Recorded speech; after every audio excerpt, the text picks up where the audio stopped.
दिल्ली के रईसी इलाके में एक बड़ी आलीशान कोठी के बाहर एक महंगी गाड़ी खड़ी थी।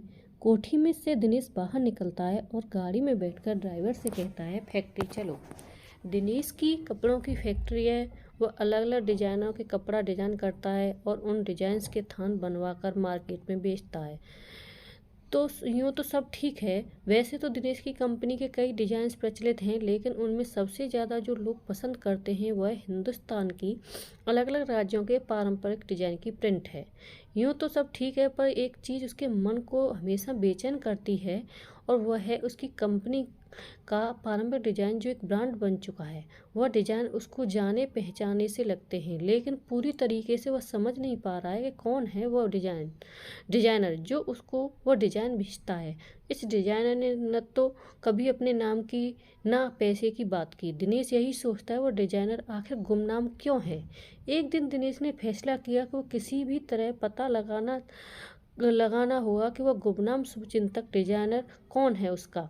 दिनेश ऑफिस से नौकर को अपने केबिन में बुलाता और पोस्ट ऑफिस भेजते हुए कहता है, तुम यह पैकेट लेकर आओ और वहाँ से पता करो कि यह कोरियर कौन भेजता है। उसका नाम, फ़ोन नंबर, पता जो भी मिले लेकर आना। नौकर पोस्ट ऑफिस जाता है तो वहाँ से उसे बहुत कम जानकारी मिल पाती है। कोरियर भेजने वाले का केवल इतना पता मिलता है कि श्रीमती गुप्ता, प्रीति विहार, दिल्ली। वह जानकारी लेकर नौकर दिनेश के पास जाता है। उतना सा पता मिलने पर भी दिनेश चौंक जाता है। वह चुपचाप पता ले लेता है और मैनेजर को ऑफिस संभालने के लिए कहकर प्रीति विहार की तरफ निकल जाता है। बिना किसी पुख्ता पता होने के बावजूद दिनेश एक घर के सामने जाकर रुकता है। दरवाजा खटखटाता है। 2 मिनट के बाद दरवाजा एक औरत खोलती है। आम सी शकल सूरत और कपड़ों में वह औरत दिनेश को देखकर चौंक जाती है। अंदर जाकर वो उस औरत से पूछता है, बिंदिया, तुम यह सब क्यों कर रही हो। बिंदिया मुस्कुराकर बस इतना कहती है, आपको मेरा नाम याद है, बस इतना ही काफ़ी है।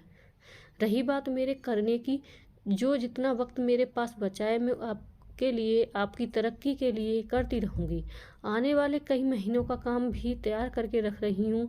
एक लड़की को यही काम सिखा भी रही हूँ। दिनेश की आंखों में शर्मिंदगी के आंसू आ जाते हैं। वह चुपचाप वहाँ से चला जाता है। उसके बाद 1-2 बार बिंदिया के पास गया भी।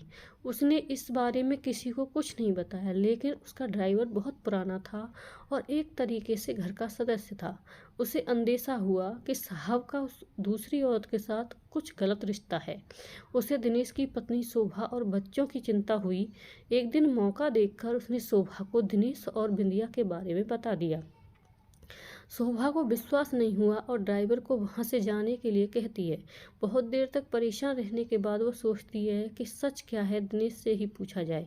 वो दिनेश का ऑफिस से आने का इंतजार करती है। शाम को जब दिनेश आता है तो शोभा खाना लगाती है और रोज की तरह दोनों साथ में खाना खाते हैं। जब नौकर चला जाता है तब शोभा सीधे सीधे पूछती है, बिंदिया कौन है। बिंदिया का नाम सुनते ही दिनेश सक पका जाता है, लेकिन उसके चेहरे पर झूठ की घबराहट नहीं होती। दिनेश शोभा को बताता है कि बिंदिया उसकी पहली पत्नी है, जिसे उसने तलाक दे दिया था। शोभा को याद आता है कि दिनेश ने शादी से पहले उसे अपनी पहली पत्नी और तलाक के बारे में बताया था, लेकिन उसे समझ नहीं आता कि फिर से वह बिंदिया से क्यों मिलने लगा है। वह पूछती है, तुमने तो मुझे तलाक का कारण तुम्हारी नापसंद बताया था, तो अब उसमें फिर क्यों मिलने रहे हो। मैंने तुम्हारी सच्चाई की आदत को पसंद करके ही हाँ करी थी, तो अब यह धोखा क्यों दे रहे हो। दिनेश का हाथ पकड़कर कहता है, आज तुम्हें सब सच बताऊंगा। बिंदिया गांव की बहुत सीधी सादी, कम पढ़ी लिखी और पुराने रिवाजों को मानने वाली लड़की थी। मेरे और उसके पिता पुराने दोस्त थे। बिंदिया ने मुझसे बिना पूछे अपने दोस्त पिताजी ने मुझसे बिना पूछे अपने दोस्त को बिंदिया के लिए हाँ कर दी, परंतु पिताजी के वचन को झुठलाने की हिम्मत मुझ में नहीं थी। बिंदिया से मेरी शादी हो गई। बिल्कुल ही देहाती थी बिंदिया। मैं उसको कहीं लेकर नहीं जाता था। वो घर में रहती और माँ का हाथ बटाती। यूँ तो हमारे बीच में कोई संबंध नहीं था, लेकिन उसकी एक हुनर का मैं कायल था। उसकी हस्तकला की कलाकारी बहुत सुंदर और अनोखे डिजाइन बनाती थी। जब मैंने एक बार तारीफ़ करी तो उसने बिना किसी के लालच के सारे डिज़ाइंस मुझे दे दिए और कहा कि आप ले जाइए, आपके काम आएंगे। सचमुच उसकी डिज़ाइन ने धूम मचा दी और मेरा कारोबार रातों रात तरक्की कर गया। 7 साल पहले तुमसे मुलाकात हुई तो पहली नज़र में मैंने तुमसे शादी करने का मन बना लिया था। माँ पिताजी तो पहले ही चल बसे थे। मैंने बिंदिया से सब सच बताया तो उसने बस इतना पूछा, आप खुश हैं ना? उनके साथ मेरे हाँ कहने पर बिंदिया ने बिना सोचे तलाक के कागज पर हस्ताक्षर कर दिए। हम दोनों की शादी हो गई। मैं तुमसे हमेशा कहता था ना कि कोई खूबसूरत पारंपरिक डिजाइन भेजता है वह बिंदिया ही है। उसने कहा था, मैं तलाक नहीं जानती, आपको पति मानना है और हमेशा आपको ही की पत्नी ही रहूंगी। मेरी मांग में आपका ही सिंदूर लगेगा। जब मैं उससे मिलने गया तब पता चला कि वह अपने पिताजी की जायदाद से जीवन चला रही है और मेरे लिए मेहनत करती है। वह आज भी खुद को मेरी पत्नी मानती है। वह मरने वाली है। सांस की बीमारी के चलते उसके पास अब कुछ ही दिन बाकी हैं। मैं उसको सिर्फ दवाई देने जाता हूँ। उसने मेरी कंपनी के डिजाइन के लिए आगे तक का इंतजाम कर दिया है। कहते हुए दिनेश बहुत शर्मिंदा महसूस कर रहा था। शोभा ने बस इतना कहा, सो जाते हैं, कल सुबह नाश्ता करके चलना है। कहाँ? दिनेश ने पूछा। बिना कोई जवाब दिए शोभा सोने चली गई।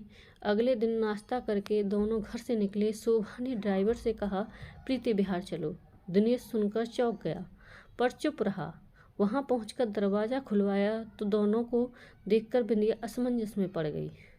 शोभा ने उसका हाथ पकड़कर सोफे पर बिठाया और कहा, मुझे तुम्हारी बीमारी का पता है। मैं जानती हूँ वक्त बहुत कम है इसलिए और कुछ तो नहीं दे सकती, पर जो तुम्हारा सबसे बड़ा हक है आज वह तुम्हें देने आई हूँ। यह कहकर शोभा ने पर्स से सिंदूरदानी निकाली और दिनेश के आगे करके बोली, बिंदिया को उसका हक दे दो जो तुम आज तक नहीं दे पाए। दिनेश चुटकी में सिंदूर लेता है और बिंदिया की मांग भर देता है। बिंदिया के चेहरे पर दिल खोलकर मुस्कान आती है और आंखों में आंसू। वह शोभा का हाथ पकड़ गले लगाती है और आखिरी सांस ले लेती है। अपने आखिरी वक्त में दिनेश के प्यार भरे हाथों से सिंदूर पाकर वह सब कुछ पा जा चुकी थी। राधे राधे दोस्तों, कहानी अच्छी लगी हो तो प्लीज़ प्लीज़ प्लीज़ चैनल को लाइक, शेयर तथा सब्सक्राइब ज़रूर कर दें। धन्यवाद।